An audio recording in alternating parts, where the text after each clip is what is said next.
Hello friends, എല്ലാവർക്കും അർച്ചന ചേച്ചി LLBയുടെ latest promo റിവ്യൂയിലേക്ക് സ്വാഗതം. അങ്ങനെ രാത്രിയിൽ അർച്ചനയും മഞ്ജുവും ഭക്ഷണം കഴിക്കാനായി ഫുഡെല്ലാം ഡൈനിങ് ടേബിളിൽ എടുത്തു വെക്കുകയാണ്. അപ്പോഴങ്ങോട്ടേക്ക് മുകുന്ദനും അനന്തനും ചിന്നുവും വരുന്നുണ്ട്. മുകുന്ദനും അനന്തനും അച്ചുവിന്റെയും രുക്കുവിന്റെയും കൂടെ ഇരുന്ന് കഴിക്കാൻ ഇഷ്ടമല്ലെങ്കിലും അർച്ചനയുടെ നിർബന്ധപ്രകാരം അവരവിടെ ഇരിക്കുകയാണ്. എന്നിട്ട് ചിന്നുവിനോട് പോയി അച്ചുവിനെയും രുക്കുവിനെയും വിളിച്ചു വരാൻ പറയുന്നുണ്ട് അർച്ചന. പിന്നീട് അങ്ങോട്ടേക്ക് അച്ചുവും രുക്കുവും ഫുഡ് കഴിക്കാനായി വരികയാണ്. പിന്നീട് എല്ലാവരും ഫുഡ് കഴിക്കാനായി ഇരിക്കുന്നുണ്ട്. എന്നാൽ രുക്കുവിന്റെ പെരുമാറ്റങ്ങൾ ഒട്ടും ഇഷ്ടമല്ലാതെ അനന്തനും മുകുന്ദനും ഭക്ഷണം കഴിക്കാതെ അവിടെ നിന്നും എഴുന്നേറ്റ് പോവുകയാണ്. ഇതെല്ലാം കണ്ട് അർച്ചനയ്ക്കാകെ സങ്കടം വരുന്നുണ്ട്. അച്ചുവിനും എന്ത് ചെയ്യണമെന്നറിയാതെ അങ്ങനെ ഇരിക്കുകയാണ്. രുക്കുവിനാണെങ്കിൽ ആകെ സന്തോഷാവുന്നുണ്ട്. എല്ലാവരും ഫുഡ് കഴിക്കുന്നിടത്ത് നിന്നും എഴുന്നേറ്റ് പോകുമ്പോൾ മനസ്സിൽ രുക്കു ചിന്തിക്കുന്നുണ്ട്, നിനക്ക് വെച്ചിട്ടുണ്ട് ഞാൻ എന്ന്. പിന്നീട് അനന്തനും മുകുന്ദനും അർച്ചനയും കൂടി സംസാരിക്കുന്നുണ്ട്. അതില് അനന്തൻ പറയുന്നുണ്ട്, എന്തായാലും രുക്കു വന്നതോടെ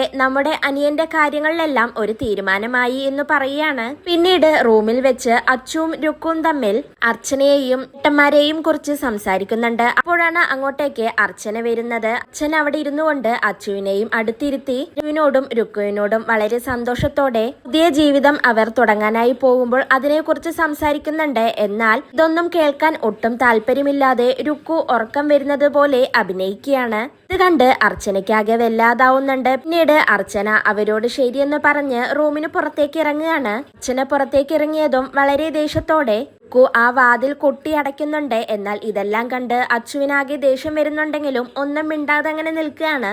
ഇങ്ങനെയെല്ലാം ചെയ്യുമ്പോൾ അർച്ചനയ്ക്ക് ആകെ സങ്കടമാവുന്നുണ്ട്. പിന്നീട് മഞ്ജുവും ചന്ദ്രയും തമ്മിൽ ഫോണിൽ സംസാരിക്കുന്നുണ്ട്. ഇവിടുത്തെ കാര്യങ്ങളെല്ലാം എന്തായി, അവർ ആദ്യരാത്രിക്ക് പ്രവേശിച്ചോ എന്ന് ചന്ദ്ര ചോദിക്കുമ്പോ മഞ്ജു പറയുന്നുണ്ട്, ഇവിടെ കാര്യങ്ങളെല്ലാം പുകഞ്ഞു തുടങ്ങി ചേച്ചി. രുക്കു വന്നപ്പോ തന്നെ അർച്ചനയ്ക്കിട്ട് പണി തുടങ്ങി എന്ന് പറയുമ്പോ ചന്ദ്ര പറയുന്നുണ്ട്, ചുരുക്കി പറഞ്ഞാൽ അർച്ചനയും രുക്കും തമ്മിൽ അവിടെ ഉരസല് തുടങ്ങിയല്ലേ. ഇപ്പൊ എനിക്ക് തോന്നുന്നത് രുക്കു അവിടേക്ക് വന്നത് നന്നായി എന്നാണ്. നീ അർച്ചനയെ രുക്കു നിർത്തി പൊരിച്ചോളും, അർച്ചനയുടെ പതനം ഇനി രുക്കു നോക്കിക്കോളുമെന്ന് ചന്ദ്ര സന്തോഷത്തോടെ മഞ്ജുവിനോട് പറയുകയാണ്. ഇതോടുകൂടിയാണ് ഇന്നത്തെ പ്രമോ അവസാനിക്കുന്നത്. നാളെ വീണ്ടും ഒരു കിടിലൻ എപ്പിസോഡുമായി കാണാം. Bye, good night.